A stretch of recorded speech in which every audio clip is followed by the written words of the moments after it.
Boleh dikasih pengertian nggak sih Kak, sebenarnya zero waste ini seperti apa sih Kak pengertiannya? Iya, jadi kalau zero waste itu memang istilah yang baru-baru ini banyak digaungkan gitu ya. Karena sebenarnya itu awalnya dari 3R. Kalau misalnya teman-teman mungkin ada yang pernah dengar juga gitu ya, 3R itu mulai dari reduce, reuse, sama recycle kayak gitu. Nah ini sebenarnya kalau dari zero waste sendiri itu lebih mengutamakan di versi reduce-nya gitu, atau gimana caranya kita sejak dari awal itu mengurangi supaya tidak ada timbulan sampah yang harus dimasukin ke reuse sama recycle gitu. Jadi zero waste ini gimana dari awal kita punya kebiasaan, punya lifestyle yang memang sejak awal itu mengurangi jumlah sampah yang nantinya kita hasilkan kayak gitu. Jadi dia lebih mengambil versi yang mengambil tahapan yang reduce-nya itu tadi sangat lebih advance lagi gitu, supaya nanti nggak perlu ada barang-barang atau material yang di reuse atau digunakan kembali, ataupun bahkan tidak perlu lagi ada yang harus didaur ulang kayak gitu. Jadi si zero waste ini memang sebuah habit gitu ya, yang mungkin sebaiknya kita terapkan juga nih, karena kan apalagi misalnya kayak di bulan Ramadan ini sebenarnya kita pelajaran yang bisa kita ambil ya, itu salah satunya gimana caranya kita tuh hidup dengan sederhana, dengan secukupnya kayak gitu, bukan kebalikannya gitu. Jadi dengan puasa misalnya itu juga harusnya kita bisa nahan nafsu gitu kan, jadi nggak konsumtif gitu.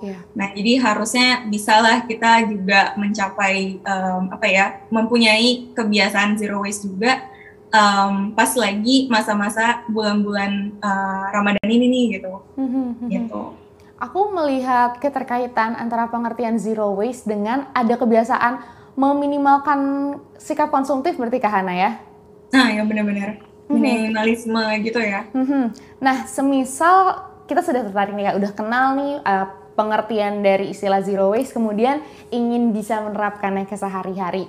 Nah, kalau menurut Kak Hana, seperti apa sih Kak parameternya supaya jadi patokan bahwa, oh ini kita sudah berhasil nih menjalankan zero waste sehari-hari? Ada parameternya nggak Kak? Atau patokannya seperti apa? Oke, jadi emang zero waste itu kan kalau misalnya literally secara bahasa itu kayak nol sampah gitu ya, nggak ada sama sekali sampah yang dihasilkan. Tapi itu lebih kayak ideal versinya gitu. Jadi apa ya, itu sesuatu yang emang kita harapkan kita bisa capai, tapi secara prakteknya sama sekali susah gitu kalau misalnya manusia nggak nyampah sama sekali. Pasti akan ada sisa-sisa konsumsi lah ya yang kita hasilkan gitu. Walaupun tadi harus sangat-sangat diminimalisir, dan semakin kita bisa tahu gitu ya dari awal, mungkin yang pertama kita harus lakukan itu audit dulu nih, atau kayak ngecek bahasa gampangnya gitu ya, ngecek dulu dari awal sebenarnya hasil konsumsi kita atau sampah yang kita hasilkan sehari-hari itu biasanya berapa banyak. Nah kalau misalnya kita udah tahu nih, misalnya sehari kita biasanya ngeluarin sampah itu 1 kantong, let's say kayak gitu. Nah, tapi dari situ kita bisa punya patokan, semakin kita bisa mengurangi, misalnya yang tadinya 1 kantong itu dalam sehari, misalnya, ternyata minggu depan nih atau bulan depan kita bisa punya gaya hidup yang mana kita ngasilin sampah 1 kantong itu hanya dalam 3 hari, kayak gitu. Jadi itu sebuah proses sih, di mana kita bisa prosesnya ke diri sendiri gitu ya. Jadi makin sedikit sampah yang kita hasilkan, artinya habit zero waste kita itu berhasil kayak gitu. Ya.